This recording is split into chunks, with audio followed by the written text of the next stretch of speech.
welcome back. Yay, welcome all our beautiful friends, all our gorgeous listeners, and thank you for supporting us. Yeah, thank you. We do want to actually sort of start off with gratitude of just going, sort of saying how, grateful we are for the love and support. And we've grown so much, and just the feedback has been fantastic. It's everything, because we're as good as the feedback, because we know what we're doing is right, and it's serving the community. It's inspiring all of you beautiful listeners, because that's how we started it, ultimately. And it's a lot of work that goes into putting a podcast together. We love it because we love people. And, so the feedback, when Nicola will always send it to me, and I'll go, yippee, and I'll ring her, and we love it.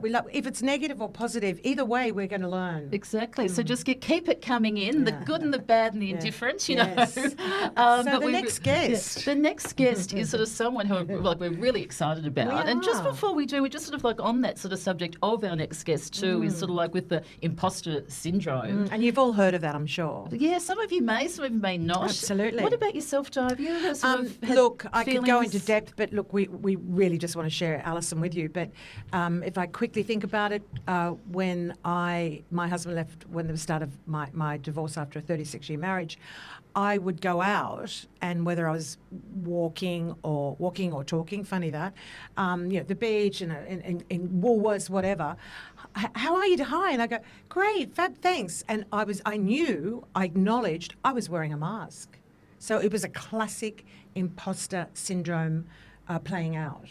And but the funny thing is I was conscious of that, but I kept doing it everywhere. Never did I to anybody except my really close inner core say, I'm collapsing, like walls in a house, just collapsing inside. And I wouldn't let that out. And what about you? Yeah, look, I've got so much empathy for that too. And look, I don't know whether I've suffered imposter syndrome as such, but I've certainly suffered a lot of self-doubt in different times of my life.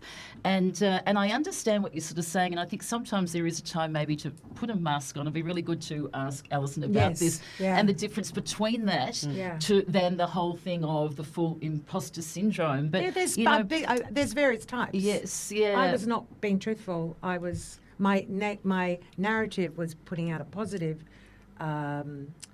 image, where inside there was someone else. Yeah, and it was, and not that if I did say to them, "I'm not great," that the damn walls would come. Not at all. It was more about, wow, who are you? You're just not being yourself. And you know what? And you probably went through it too. Thank you for sharing it. Look, you go through different things, and certain people that you're not going to sort of say your personal things to, or you can put on sort of a mask. But I think sometimes that's different to, I don't know, the imposter syndrome. But for you, I certainly understand that. And, but no, I've certainly had times of, as I was saying, sort of like self-doubt or feeling that, feeling different ways. But I really like to get to know sort of like what exactly it is and how it can affect everybody. And I thank you for sharing that, because you're not alone. And also the thing of close friends and being a really close friend of you too. That's also what's really lovely, where you can lean in and you have those friends there. So Di, that's beautiful to share that. So let me introduce you to Alison Shamir. So we're really thrilled to have you at the back fence. Alison is an internationally recognised imposter syndrome expert, author of Conquer Your Imposter, which we just absolutely love. What did you call it, Di? Did you call it the Bible? Oh, yeah, I did. Yeah. Alison's a former tech exec turned global speaker, keynote presenter, and masterclass leader. Such an important topic, with around 70% of people being affected by it at some point.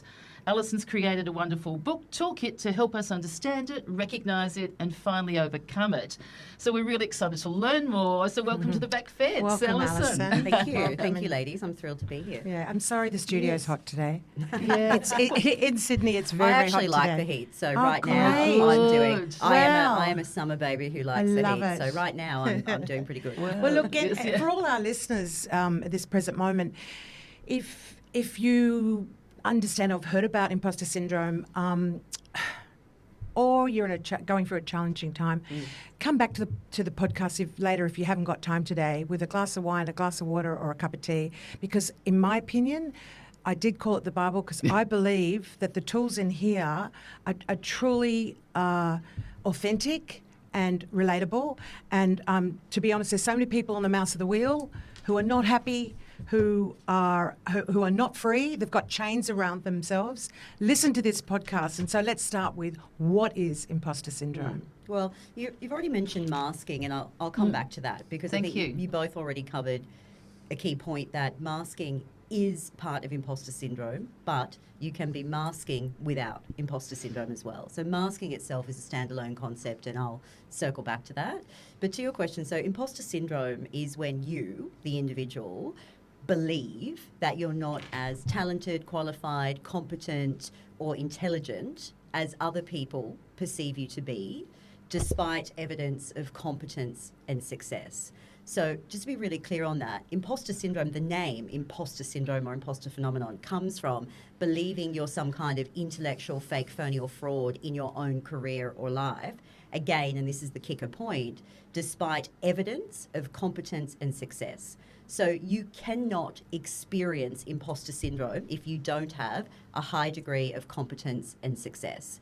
And I know we'll probably touch on the difference between imposter syndrome and self-doubt, Nicola, which you sort of touched on before. Unfortunately, the imposter experience is reserved for those of us that are talented, capable, competent, have the runs on the board, are doing the work right now, are in the relationship right now, and I can talk to the work versus personal aspect. But yet we still hold this belief that we're not good enough, we're not worthy enough, we haven't earned our place in the room or in the relationship or in the family. And it's what we call a cognitive dissonance. So it's a disconnect between how the world perceives you and how you perceive yourself when you look in the mirror. So everybody else is looking at you as the capable, competent, intelligent, amazing person you are, but that's not how you perceive yourself. You look at them and say, no, you're just making it up. Like, I'm not really as good as you say that I am, and all these qualifications, sure, but they don't mean anything. So imposter syndrome causes us to talk down competence, to talk down evidence of success, and we just ignore it. And instead we walk around going, I'm not good enough, I'm not smart enough, I'm not worthy enough. So that's, it in a nutshell, and it is highly prevalent. It's very common. But it's also got this secretive aspect, because the one thing a lot of us don't do when we're experiencing imposter syndrome is tell anyone. So we don't walk around saying, oh my God, ladies, I actually feel like I haven't earned the right to be in this room. I'm not smart enough. I'm not good enough. That's our internal dialogue to ourselves. But on the outside, we try to put on a front, and that can also be called a mask with imposter syndrome. But eventually, and I'm sure I know you've both read the book, and I talk about something called the imposter impact, eventually there is a tipping point. Eventually, the experience starts to ooze out of you, and that has serious consequences to career, to communication, to relationships, to performance, to how you turn up. And so my job is to work with individuals to make sure they don't get to the tipping point, that they understand this concept, that they've got tools and capabilities to navigate it so they don't go over the edge. Because once we tip over the edge with things like imposter syndrome or fear or doubt, it gets wired into our nervous system, and then it's not impossible to get out of. It's just harder, right? So think about it in the context of, if you're someone who wants to get back to the gym, I think this is something we can all relate to, and you've just been out of the gym for a year, right? That first couple of weeks back is much more challenging than if you've just had 3 weeks off because you've been to Europe. Right? It's the same concept with imposter syndrome. The longer you've been affected, the more severe the symptoms, then the more work required to unravel that. But it just, same steps, just depends on how much repetition is probably a better way to say it. Wow. I'm sorry. I don't know about you, but So definitely get your cup of tea or wine and strap yourselves in. Our producer, have you ever heard us this quiet? And we both went. We both went. Wow! I'm speechless. I know you've got such a great. It's like you just went whack. A great way of expressing it, thank you. of making it so clear as Thank well. you. Too. I am known for my no fluff approach. So we again, love everyone that. listening, We want more of you in the world. But we definitely cut to the chase. But that's kind of what we need. But It's also, true. like, how does it sort of start? Like, how does it start? Is it from, like, if you can share a little bit about with your backgrounds, because you say it in the book, is it from sometimes a trauma background, so you've got this sort of inner self-worth doubt in yourself? Is that part of it, Alison, or can you let us know? Yeah, well, no, kind of on the right track. So if an individual experiencing imposter syndrome, and I think you said it earlier, it's estimated around 70% of people will experience imposter syndrome. So that's the majority of us. If you're listening to this and you're relating to this, you're in the majority. Although it feels like you're in the minority, it's the opposite. So you're not alone is the takeaway. That's good. So because it can make us feel, yes, very, very, very alone. And that's what I'm saying. So it's very prevalent, but it still has this little secretive edge, right? And that's what's unique about imposter syndrome. But back to your question, if you're experiencing imposter syndrome, regardless of how you gender identify, the seed is from an experience that is often, not always, but often planted in our childhood or adolescent years. And yes, that could be a traumatic or difficult situation. I can go into specific examples if you're interested. Or it can be things like socioeconomic status, someone putting a stereotype on you, labels from parents, something that a teacher says, you know, and it's not always negative. So that's, I think, the misconception about imposter syndrome, and because it has a negative impact on us, people assume the seed comes from a negative experience. Sometimes it does. So for me, my imposter story, which is what we call them, the origin stories, unfortunately stemmed from my own mother. And I know you talk about this in the book, but unfortunately I was blessed with an awful human being as a mother, and it's probably all I don't want to turn this episode into a downer. No. But I just thank you for your honesty. And also, you're not alone in that too, sadly. No, unfortunately, yes. I know I'm not alone. And actually, I say this sometimes in my talks. You know, I make this joke's funny, not funny, but I say it's my mother's fault. And actually, I write that in the book. That's like one of the headlines. But for me, it was a parent. In my case, it was my mother. And what happened was because of some things I won't go into now, but they're not great, and I touch on some of them in the book. I grew up with this story and this perception of my self-worth that if my own mother didn't love me and protect me, then how good could I really be? So if you think about that, was a story that I grew up with as a little girl, and how I tried to overcompensate with that to get her attention. You know, I know if some of you are watching, you see like inverted commas, you know, to capture her attention is I tried to be a perfectionist. I tried to excel at things. I did everything I could to try and get this woman's, you know, attention or care or love. And in fact, it went the other way. But the premise of this is that it embedded a story in me that I'm not worthy enough, I'm not good enough. So fast forward to adulthood. In the back line, the subconscious in the back of my head, that story is playing out. But I went through high school. I had relatively good experiences in high school. I did pretty good academically, really good sports-wise. I was very much an athlete. Good enough academically, but great. I was a soccer, I grew up, soccer mat. We call it football. You know, I always say I was born 10 years too early to be a Matilda, unfortunately, which was my dream. I wish I was born. I know. I wish I was born in 93, not 83, but that's another story. But that was a big thing. So anyway, I'm doing all these things and I'm overcompensating. And then what I realised is that no matter what I did, when I was alone, in particular hitting later teenagehood and early on in my career around 21 years old, this thing called imposter syndrome started to show up. So no matter what I did, how much accolades I got, what I did academically, I would sort of take the praise on the outside. And when I was alone or back in my room or when I was living on my own, I moved out of home when I was 19, I would really say to myself and go, it's only a matter of time before they all figure out that actually, I'm fluking my way through this. Like, they shouldn't have given me this job, or they shouldn't have given me this pay raise. And so these are the classic tales of imposter syndrome, where you start building competence and evidence, but then you start questioning worth and belonging. And you do that, back to your question, because you're carrying this story where you feel less than, unworthy, undeserving. And that story is actually what's driving your whole perception of self. So to encounter imposter syndrome, you don't have to necessarily be the other end of the spectrum where you feel completely worthless, although unfortunately there are people in that category. But imposter syndrome is about questioning your worth and your identity. It's not about questioning what you do. What you do is secondary, which is the self-doubt piece, which I'm happy to elaborate on. So when you're experiencing imposter syndrome, remember, you've got evidence of competence. You're doing the job right now. You're doing amazing things. You're credentialed. You're talented. You're in the room. You're on the podcast. You're doing the thing. But you're discounting all of that evidence. And you're discounting it because you're questioning your worth. You still walk around with a story of, well, who am I to be here? I'm not really worthy. And a great example of this, and you can all go listening to this, Google this now or after this episode, is recently Justin Bieber. I think we all know the Biebs. Justin Bieber recently, now just quickly, for years, I observe celebrities all the time. You know, my work, you're reading articles and you're listening and you're in research, like, do I think they've got imposter syndrome? That's right. Because I'm constantly hearing, and I'm constantly in the media news, and I'm like, what's going on? What are they saying? Celebrities is a good example. Yeah, and celebrities Celebrity is a good example. Yeah. So for years, there was something a couple of years ago, and I thought to myself, Justin Bieber has imposter syndrome, and I sort of already just through my own knowledge went, this is why I believe he's got it. Anyways, this is me like tinkering away my own time, thinking I think he does. Anyway, a couple of months ago, and again this is all publicly available, Justin Bieber put up an Instagram story, and and he basically on the Instagram story it's just textbook imposter syndrome, and he calls it that, and he says where I'm going with this is the premise of what he writes is no matter who told me I was amazing, no matter what I've achieved, I never felt worthy of it. Instead, I felt like I felt like a fraud. And so that Justin Bieber, and I recommend everybody Googles and looks at that, and it was in the media, and Nine Honey picked it up, and it went everywhere, and I jumped on it. I'm like, aha, I knew it. Not that I'm happy he's experiencing imposter syndrome, but I'm like, gosh, I knew it. But the point is, if you read what he wrote in his Instagram story, that is textbook imposter syndrome. Like if I had seen that before I wrote my book, I actually would have put what he wrote, because it's public information anyway, in my book, because it was that, when I say perfect as a case study, I think you all know what I mean. Of what it's like to experience imposter syndrome. So here's a man who's incredibly successful, young talent, found early, phenomenally talented, rich, successful, etc., and riddled with imposter syndrome. Why? Because no matter the success, the evidence of competence, the money, the fact his wife is also now a billionaire, she recently sold her company, Hailey Bieber, he still sits there and says, I'm not worthy of this, I'm not deserving of this, I feel like a fraud.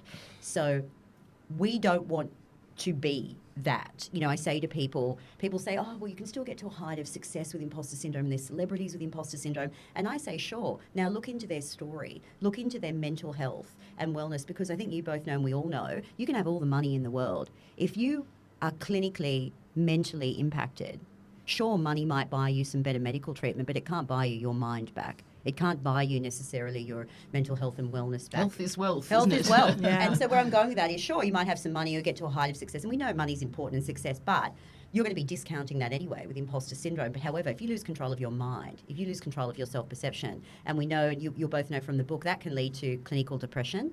We've had identity crises. We've had chronic anxiety disorder, addictions. So unfortunately, I have coached and also spoken and interviewed many individuals around the world in high-profile roles who have developed strong addictions to prescription drugs, to alcohol, because of their imposter syndrome impacting them so much at work that then they're either using alcohol to numb the sensation and sense of worth and their whole raft of other problems that comes mixed in with that, right? Not just the imposter syndrome, or they are using prescription drugs to keep themselves awake or to work harder or to try to outrun imposter syndrome or to prove their worth.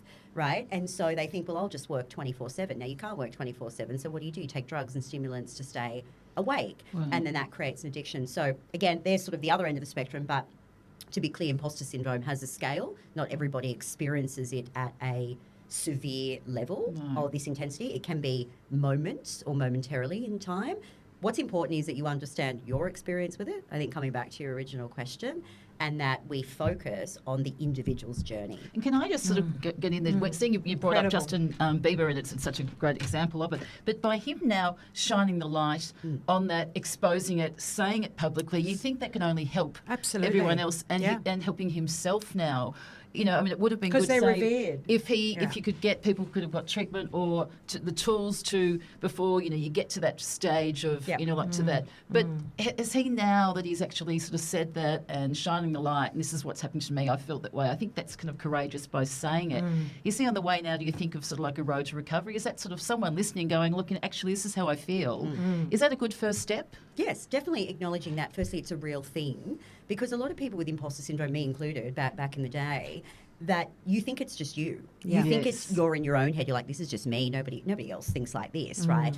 And so understanding that's a real thing with a name that's been researched for nearly 50 years, right? It brings a lot of clarity and it brings a lot of relief. People go, oh, this is a real thing. Then to your point of like someone like Justin Bieber or just anyone talking about it and in quote normalising the conversation around it, of course, absolutely helps. And then I think in that, and Justin Bieber concurrently to that has been going through mental hardships. And I think that's been on the record. The US press who are awful have been all over it, and I always find that fascinating with the USA or UK press. They hound people and hound people and hound people, and then when they tip people over the edge, they're like, "It's not our fault." Like, what happened? Princess Di. Exactly. We've all seen them like, "Oh, they've lost their mind." It's like, I wonder why. But I digress.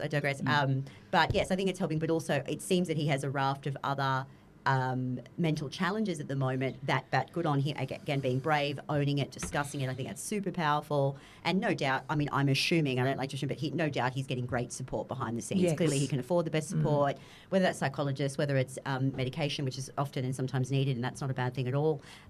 So I'm sure, I see from what you can see as a supportive wife, he's just had a baby. I'm sure that might make a difference. What was your trigger moment? You share that in the book for our listeners just to hear.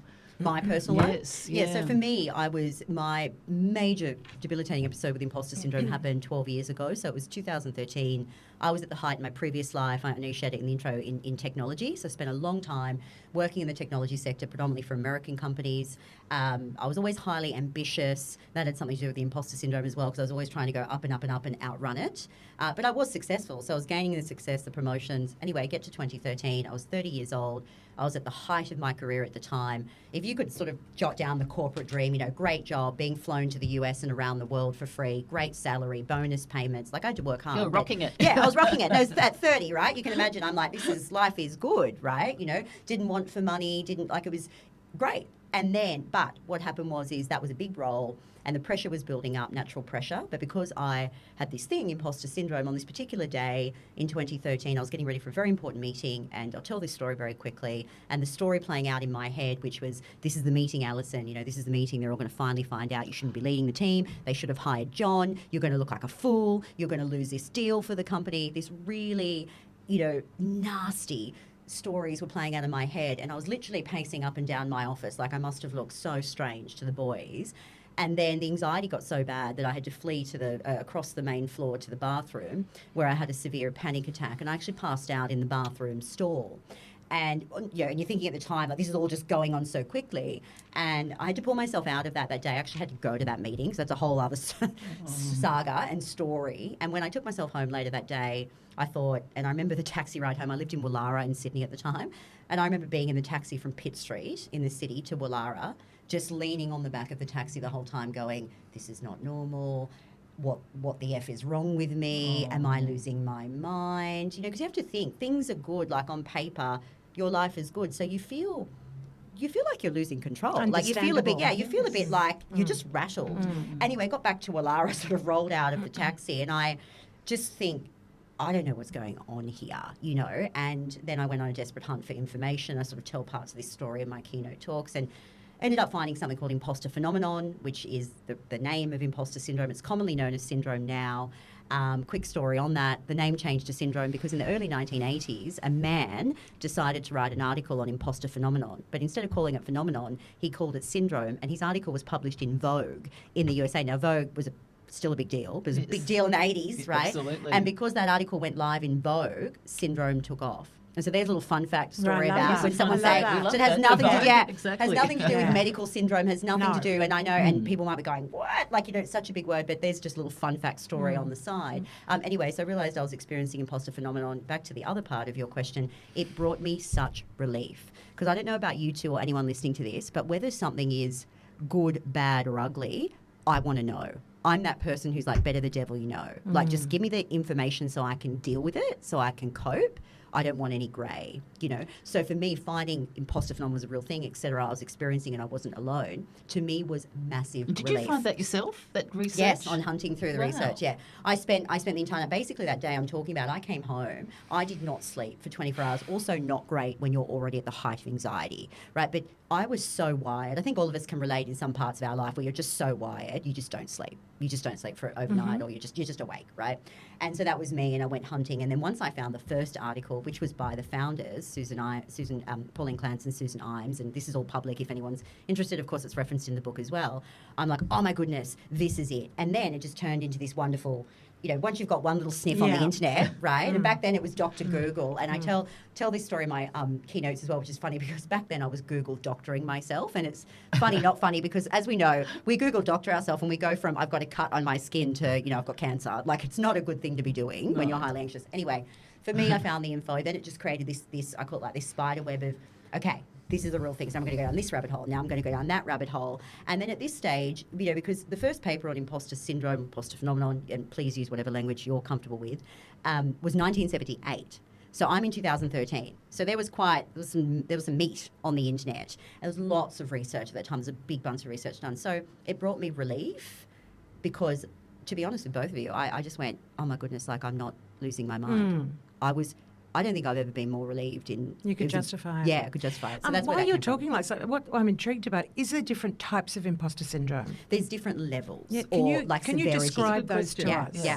So there's something, if everyone's listening, and I reference this in the book as well, if you go to Pauline Rose Clant's website, spelt how it sounds, she has what's called an imposter scale. It's essentially I think it's about 20 questions, 30 questions.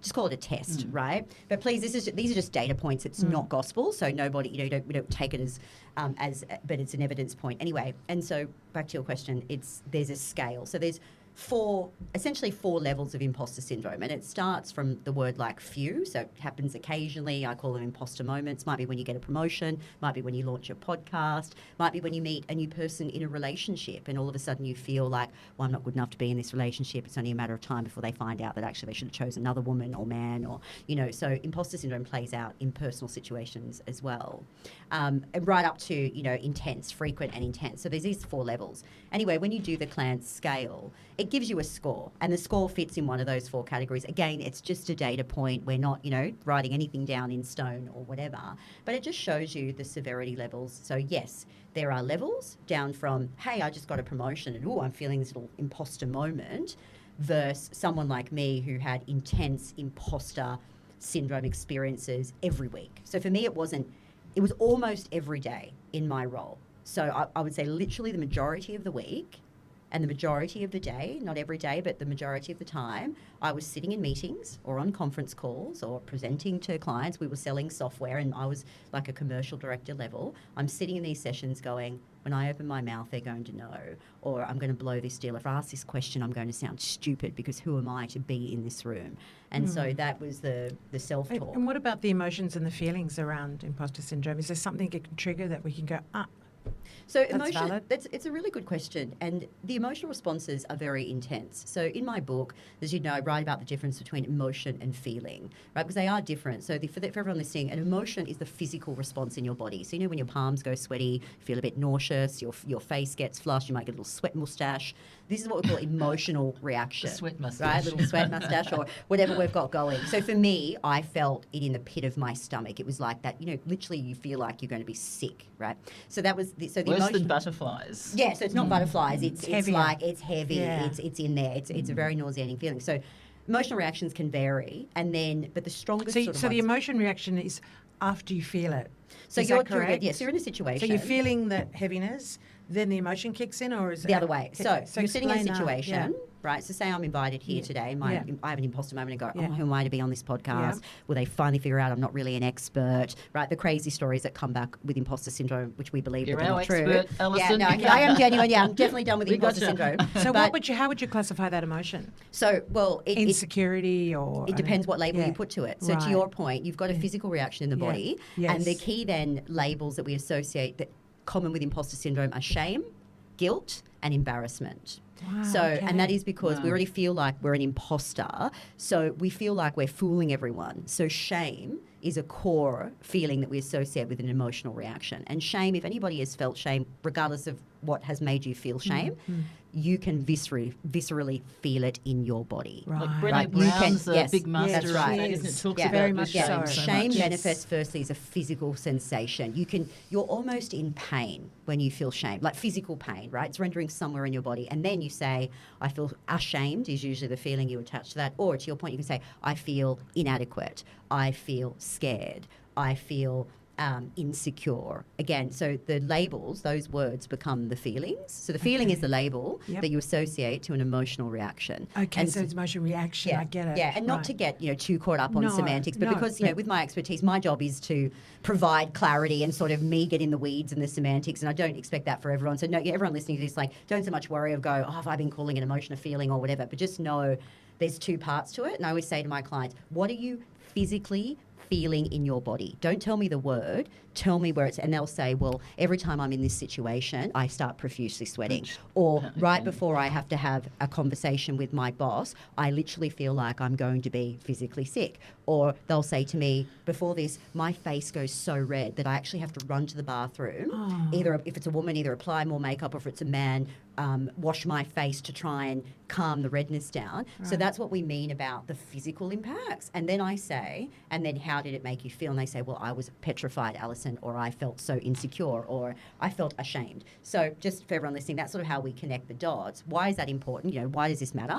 Is because language is so powerful, and the words we choose to ourselves, about ourselves, but just in general. And here's a hot tip for everyone, whether you're experiencing imposter syndrome or not, words matter.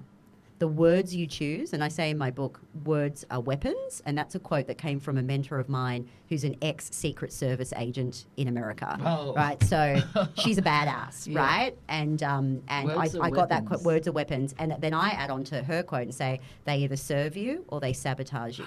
Love. See, to me, that's my language. Yeah. And on that note, can you elaborate on, which you mentioned in the book, about the narrative, the negative narrative, and you called it, when you tune into that, it's like a circuit breaker. Yeah. Can you elaborate on that? That really kicked in for me. Yeah, sure. And so imposter syndrome itself is driven by a negative story we tell ourselves about ourselves. Yes. So I want to be clear on that. The story that you tell yourself with imposter syndrome firstly starts with pulling yourself down at an identity and worth level. So it sounds like, I'm not worthy enough to be here. I have no value to add. Why would these two want to listen to me today? Who am I to lead this team? So the language is very I-based, me. It's very self-deprecating, and I'm attacking me first. So if you notice in that language, I'm not talking about a specific item that I'm doing. So I don't say, I'm not good enough to be on this podcast, like to speak on this podcast. I'm saying, I'm not good enough to be in the room. Why would they want to listen to me? My voice has no value. So the language and these words matter. The story with imposter syndrome is about identity and worth. It's very personal. It's very self-deprecating.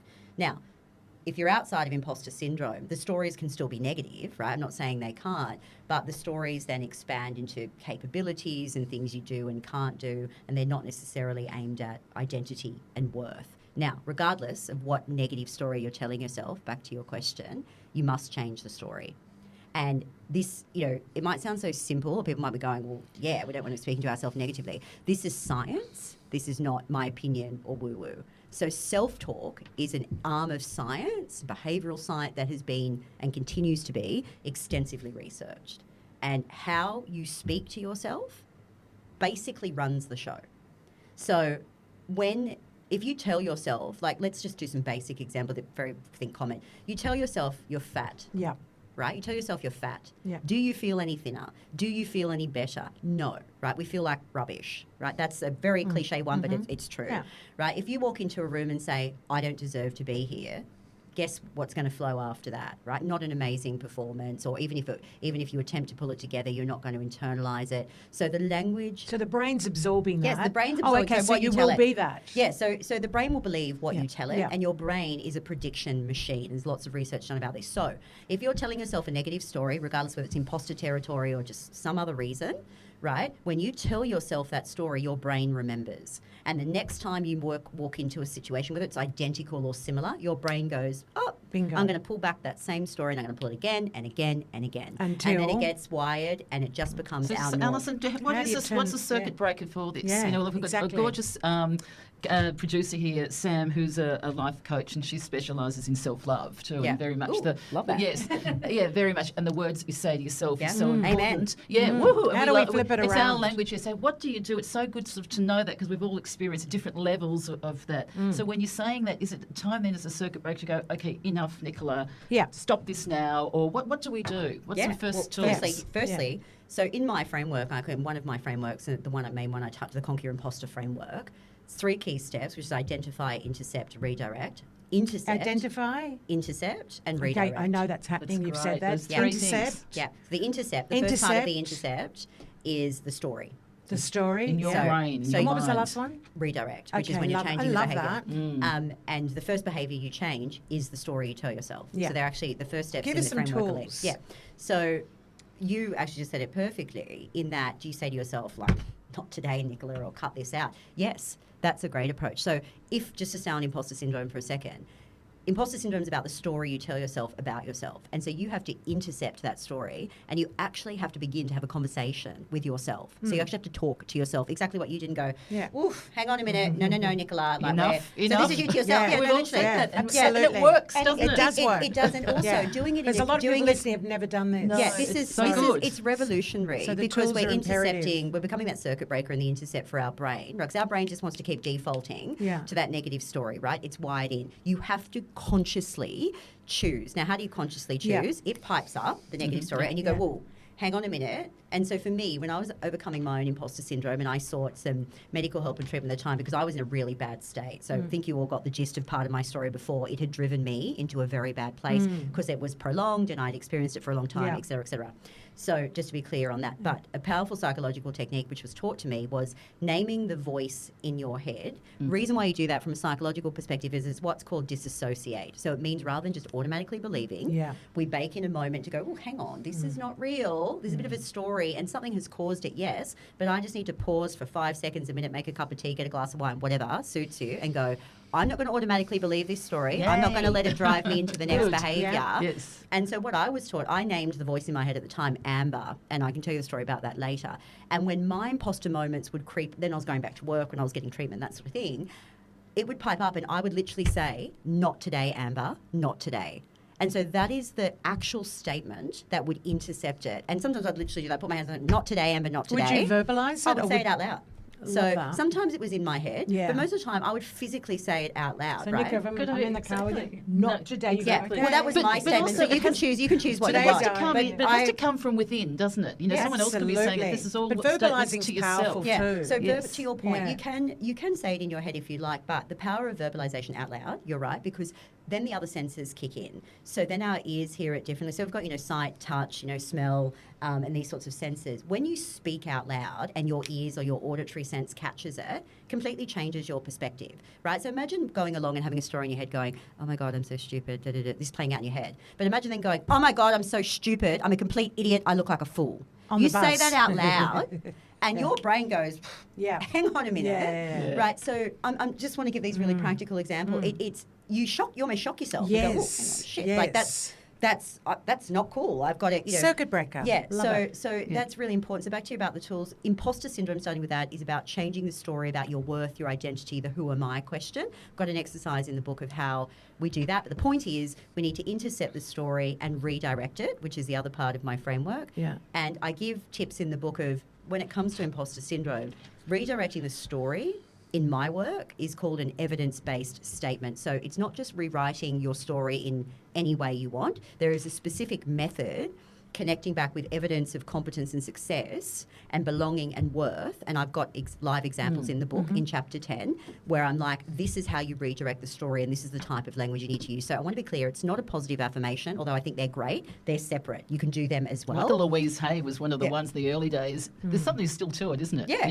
so they work as But well. that's over but here. imposter syndrome's got to be connected to evidence. If you hear me, Interesting. you'll hear me bang on about a lot of words in my work, but the word you'll hear me say the good to most hear is that. evidence. Right. So because imposter syndrome is when you have evidence of success and competence, but you ignore it. So you have to reconnect with the evidence and you have to bring the evidence back into your story. Ooh, I like that. Is there another tool you can help with our listeners who are just so engrossed in this going, that's me? Is there some starting point you could guide them to simply, besides speaking the words? That's the most crucial point. Oh my God, there Wow. you go. So let's land That's that. a really positive thing, Yeah, guys. and It's simple. sometimes- Yeah. Simple. But it So I takes say a to long them- time as well. It can be as simple as Of course. that. But starting point, just a That's a starting great point. Why it's a starting point is the foundational point and why it's so important. And as you know, I don't hold back in this book. And I actually blatantly say, when I say change your story in chapter 10, I say, if you don't do this step, the other steps and my entire framework won't matter. Interesting. They won't make a difference. So just to give you some very quick examples, if you just indulge me for a second,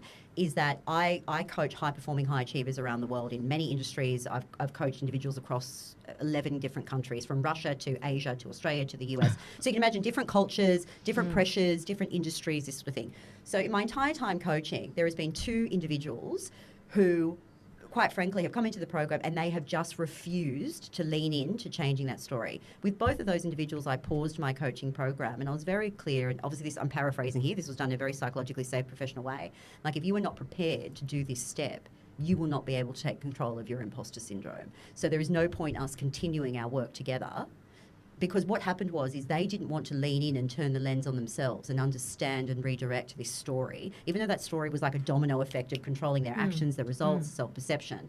And so, but they were so capable that I could have given them my entire framework and they would have ripped through it. They would have done everything that I told them to do, and they're exceptional high performers. But it wouldn't have mattered, because the most important step was the one that they were refusing to do. And was that fear? Why didn't they want to go there? Because it took them back to uncomfortable situations that they had buried. Avoidance. That they had so buried, maybe we also people need support then. Is that correct? Definitely. Absolutely. So definitely. Yeah. Did you give them a refund? Yeah. No, so we paused. No, but that's actually a great point. So what we did was we paused the coaching. Yeah, we paused the coaching program. I did offer them both a refund, just to clarify that. But we paused. Go and deal with the trauma. I love it. They had it. Well, I just want to be clear on that. It's not about going and dealing with the trauma. No, we're only giving you a hard time.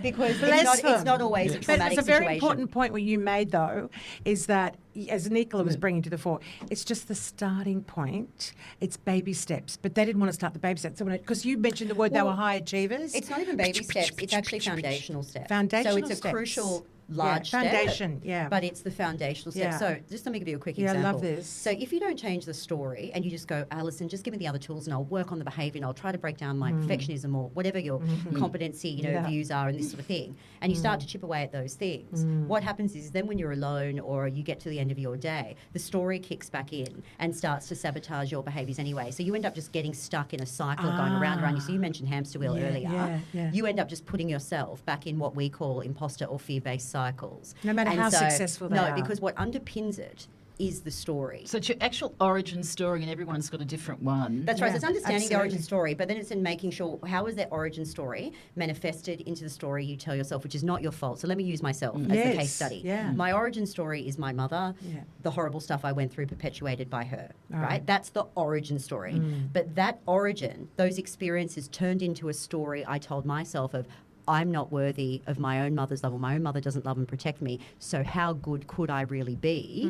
I'm clearly not worthy of those things. So she perpetuated it and did the groundwork to create that story, but then I was repeating that story to myself, which isn't my fault because we're a product of our experience at that time. So everyone listening to this, imposter syndrome is not your fault. You didn't ask for it. You didn't wake up one day and cause it yourself. So it's not your fault. But what happens is we are a product of an experience. The experience turns into a story that we tell ourselves, which we didn't want, we didn't own, but unfortunately it happens. But then the onus is on us to change that story. You're here to say that too. Absolutely. Because it's interesting, and you say it in the book too, with the Oprah. Tell us about with the Oprah, because she's come about from... to go great example. Yeah, so tell us I'm about going that. too. Yeah. Yay! See you next week. I can't wait. Great. So, I know. And so that's actually a great example in that, so of why, yes, we can have these experiences in the past, and for majority of us, it will turn into imposter syndrome, but not all of us. And Oprah is a great example. So if you look at Oprah's life and past and growing, she suffered horrific abuse, stuff I won't go into now. It's very easy to get your hands on that information. Horrible. Racism, abuse, assaults, you name it. The list of horrible, negative stuff. Oprah experienced it as a child. So in those critical development ages, right? However, Oprah Winfrey has never experienced imposter syndrome. Now, why? I wish I could personally sit down and ask her, but what's my observation? Everyone's different. Yeah, is that the one thing that Oprah Winfrey carried throughout her life, and you can look at it back in her earlier work, and remembering that when Oprah became, firstly, just was on TV, she was one of the first or only black people, full stop, let alone black woman. Then to anchor a show, she was the first black woman, I think, or even person, 80s, right, to anchor an actual TV show. She's the first, the only, the this, the that, still experiencing the horrible racism and everything that comes with it. However, what underpinned all of that, and I think if you read her work, is Oprah always had this underlying stories of I can do it. I'm destined for greatness. Why not me? So she was telling herself a very different story. And same with the Williams sisters, just another example. Like Serena and Venus Williams, despite growing up in poverty, and I mean, they've got, if you've watched the movie or their story, incredible, but grew up in poverty, in Compton in LA, very determined, all the things that they did, and it is all publicly available. The one thing that Richard Williams, whether people love him or hate him, did for his family, and it all came through, was he instilled the belief that that we can be, you girls are going to be champions. Doesn't matter where we're coming from. You can do it. We can do it as a family. So the stories that they grew up with were, we can do it. Why that's not in the us? driver's seat, yeah, so, which I love. And so these are the differences. So if you want to know, if you're listening to this and going, well, bloody hell, Ali, how do we get in the 30% of people who don't experience imposter syndrome? The overarching, and I discuss this in the book as well, individuals who do not experience imposter syndrome, so they have some different stories from the past, but the narrative that they tell themselves about worth and belonging, about their own competence and their own success is very different to people who experience imposter syndrome. It's so interesting you say that because, back with, with Oprah, and I've seen her, met her many times, I've always sort of been, Okay, that's very cool. I'll throw that in there. Yeah, but also she's, says Let's interview her. Let's go after well, her. we're going to meet her. We're going to meet her. We're meeting her in Brisbane. I have in the States many times, which is Can't wonderful. wait. But she does tell the story too when she's working as a maid as a young girl, and I think someone just sort of said, you better learn how to do that properly because this is all as good you'll be. And she knew as that little girl, and she said to herself, going, watch this space. No, I won't. I'm destined. So sometimes the mindset is and it could be as a genetic thing as well. Like she's just sort of said that there was no one else. Grandma? She did, but it wasn't even she didn't even have like the Williams, the dad going in. Like No, I had a she very didn't. positive No, that's right. dad. She had it from innate was more, from yeah. sometimes Yeah, within. there's But usually I one think person. there's hope for everybody, not everyone. It just is a great example that you can come from. I agree. Examples there, but it's that inner self-belief, and you can work on it. And you can turn it around. Yeah. And you're certainly giving us so much hope here. And one of the things that Nick and I talk about a bit, particularly because of a past client of ours, Dr. Mugabe. Oh yeah, Alice. Oh yeah. You talk about visualization. Yes, yeah. Now, for me, that is a remarkable tool that I use every day of my life. Yep. Gladys, 103 years old. She, Wow. doctor, but she grew up in India and very, She's been very on our podcast. reputable. We've done it how twice many now. years ago? She was on season, I think, Like 2, she and then burst just the whole recently we thing. did a But she 103. cured herself from cancer through visualization. Now, some people will be listening and go, oh, as if, oh, sure, that's not possible. Hey, what you were just talking about with neuroscience and the thought process and how that floods your body with goodness. she's a doctor. She had the image of, and it wasn't shooting cancer cells. It was nothing. It was very gentle. She packed them in a suitcase and she sent them on their way. And she would do it so many times a day. And the doctors couldn't believe it. The cancer just disappeared. So the power in visualization, to me, is that another tool to help with something like imposter syndrome? Absolutely, and that's why I couldn't have totally agree with everything you just said and the power of it, and it's precisely why it's in the book. Because firstly, I'm an advocate of visualization, and I have been since. So when I was growing up, just quickly, working in corporate when I was like 20, it was back in the day where we had CDs and the books, we the remember that. CDs days that. and the self-help Exactly. and the books and that sort of thing. So I read an incredible book called Think and Grow Rich by Napoleon Hill. The classic, my right? dad's I've done book. it Yeah, myself. so it's like, I agree. Look, It's on my Someone shelf. help It me. goes Who's the everywhere with author? me. Napoleon Hill. There we go. Thank you. We're all and junkies that of book, I know, right? And it's stuff. good Yes, stuff, it's great. right? People, it's like this was the era, Wasn't people. Dad, was it? But anyway, that's one of the 100 best books ever. Okay, perhaps I'm biased, but Power it of is. positive Now, thinking the power and the visualization in that. But what I love about visualization, firstly, it works, and the whole law of attraction, which that's a story for another day, but I'm also into that. But I'm very practical and science-based. And I'm thrilled that in particular in the last 5 years, the science around visualization is progressively what's catching up, and now it's incredible. So where I'm going with that is visualization is an incredibly powerful tool that now has a lot of science behind it, evidence behind the fact that it works, the impact that it has. And I have used, much like you, I've used visualization since I was about really my late 20s, so when I really got into it. I'm now 42, and I swear by it. It's a phenomenal tool. It's in my book, I know as you know. it is. Because, and I've interviewed thousands, I've obviously spoken to tens of thousands of people around the world, but I've coached hundreds, interviewed thousands, and interviewed hundreds of people leading into the book. And visualization and the stories that you hear and the experiences and the evidence that they linked is incredible. And the one thing for the listeners is your brain actually doesn't know the difference between you visualizing something and you actually doing it. So the same brain regions are activated. So this is why visualization is really powerful. So what's an example of that? Before I deliver a keynote talk, I visualize my entire talk. I visualize how I'm going to walk onto the stage, where I'm going to stand on the stage for every part of my talk. Like not every word, but I've got this sort of, game plan. Visualize it in my head. I visualize what I'm wearing. I visualize everything. And so I mentally rehearse my keynotes. You can do this for any event, right? Anything. Top sportsmen, Olympians do so it quite regularly, don't they? They do it. Everyone could do. So actually, you asked me before, what's another amazing tool? Visualization. Back to when you were saying start to visualize yourself overcoming imposter syndrome. Start to visualize yourself being in the room. So right now, if you've got imposter syndrome, you're talking yourself out of rooms, you're talking down your competence, you're fearful of using your voice, etc.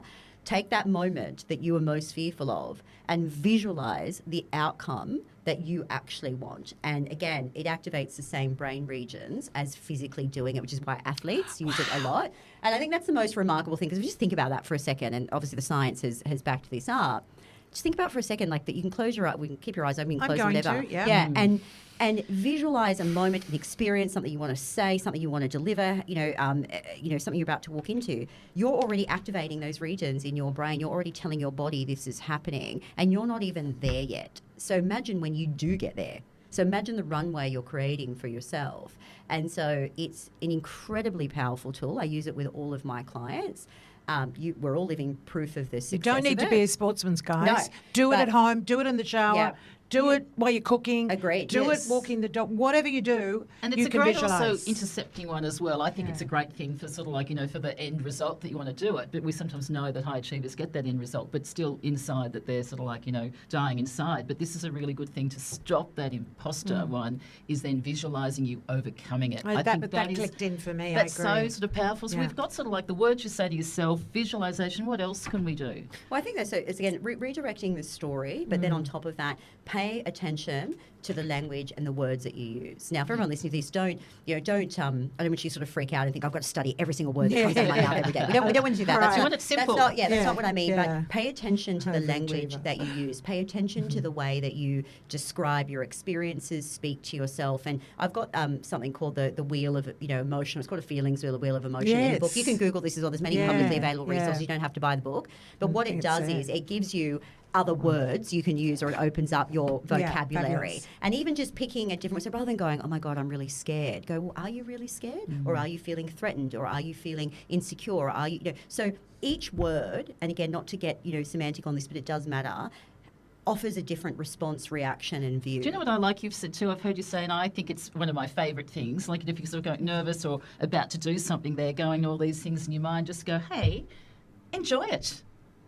Like, enjoy the moment. Yes. And I think it's really, sometimes people forget to do that. And if you actually say to yourself, enjoy it. Do you think what Nick is saying, like a word, or to enjoy it, versus, hey, you got this, you're not that bad, what are you saying? So do you think it's more impactful, like a word versus a bit of a chat about it? Verbally or otherwise? Yeah, no, I get it. It's a great question. In my view, it's the same as long as it's truthful. So you should use language that you're comfortable with. So it's funny that you mentioned enjoy it. So before I walk on stage for my keynote talks, which are often in front of large audiences, I say three things to myself. I say, you're ready.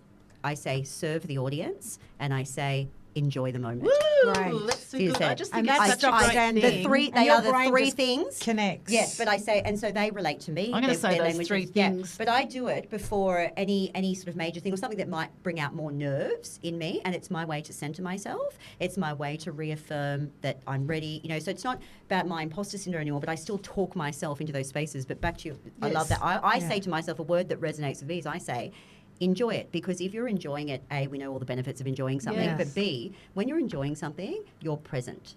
Yes. And there is no more powerful gift to give yourself or to give someone else, especially in this age of digital and tech, than being present. Yes. So what's more impactful, a word? Because to me that's so easy. They're both to impactful. keep you locked in. They're both impactful. Okay, so works for you? To answer your question, it's about using what is relatable to you. So if you are someone who uses one word or two words and that's who you are, do that. Absolutely. If you prefer a sentence, like I've got, you actually said them before, so I won't paraphrase because they're then do that. So as long as remain authentic to yourself. Yes. So for me, That's I good. use that you're ready. Yeah. Serve the audience, because serving means giving. You're there to work for them. That's what I'm hired for. And I say enjoy it. And that's Alison Shamir's language. Resonates with me. That's how I talk. And so back to what you're saying, doesn't matter how many words, as long as the words are truthful.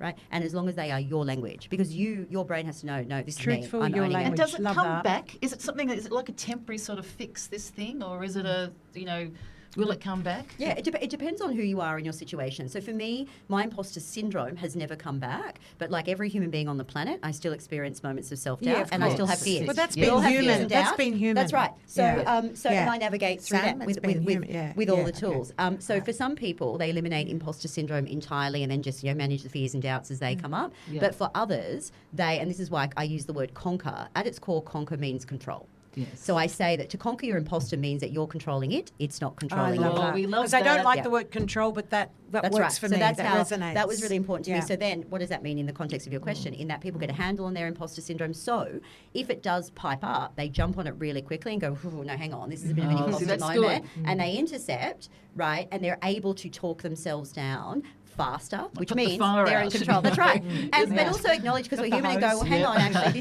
this is, and if you end up having imposter moments or it does sort of come back, it's okay. You just check in yourself and go Wow, back 'cause to you got the what's tools the on trigger. board That's then. right. So it's like, Yeah. hang on, what triggered me? Was it a person? Was it a new opportunity? Yeah. Was it a conversation? Alison, you know what? You have So to you talk can about turning recognise things it. around. You're helping so many people. It's We're beautiful.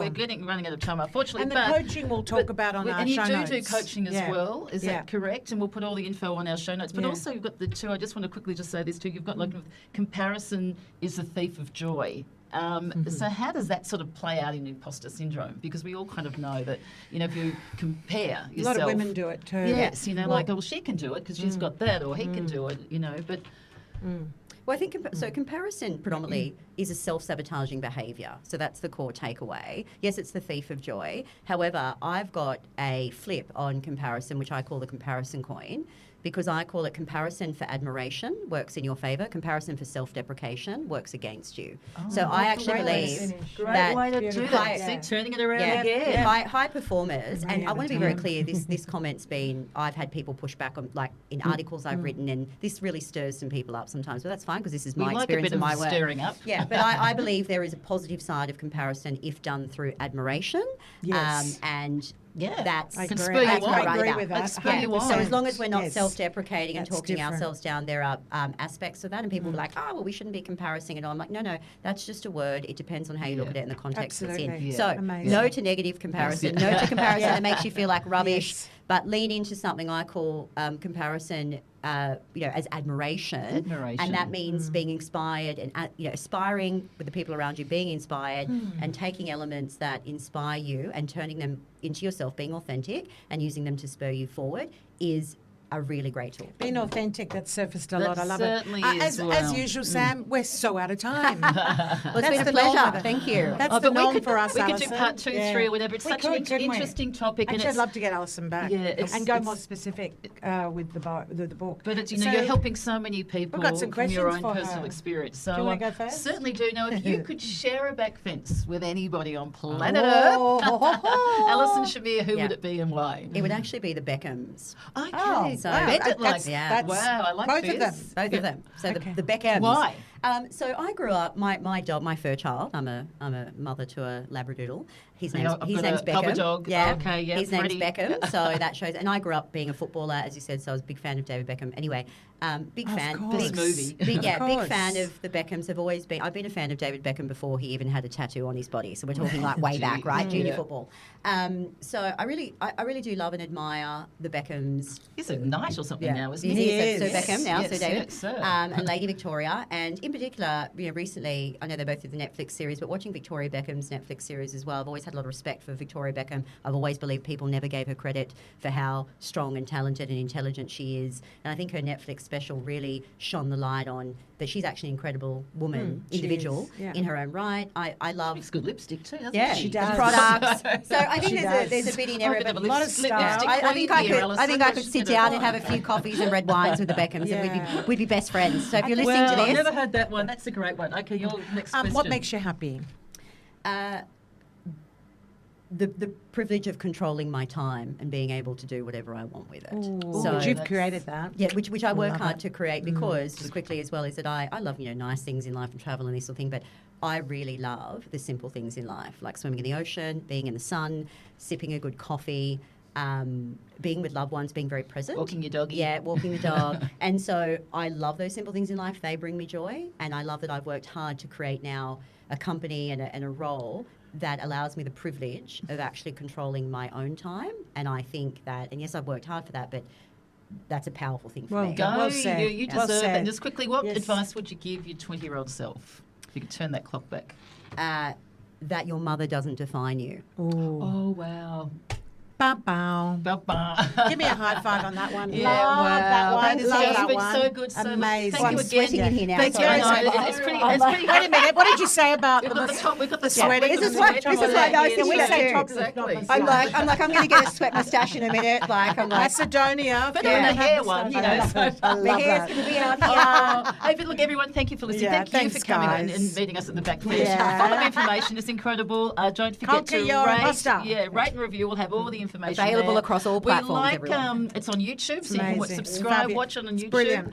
And so now Di has her own rating system. Now we've got Alison Shamir here, who's the Poor queen of Apple conquering podcasts your are like, what's she imposter. doing? Exactly. No, there's the Di Edwards. I She's quite the- honestly, she's we 10. love it. She's it's my 10 out of favourite 10. part of the episode. 10 I love 10 out of it. 10. I 10 mean out of that. 10. I Yeah. give her 11. But Oh, there not you the go, one 11. story. She Nicholas throwing one in. I'm very flattered. Amazing. Amazing. Back in your ears next week. Ciao. Ciao.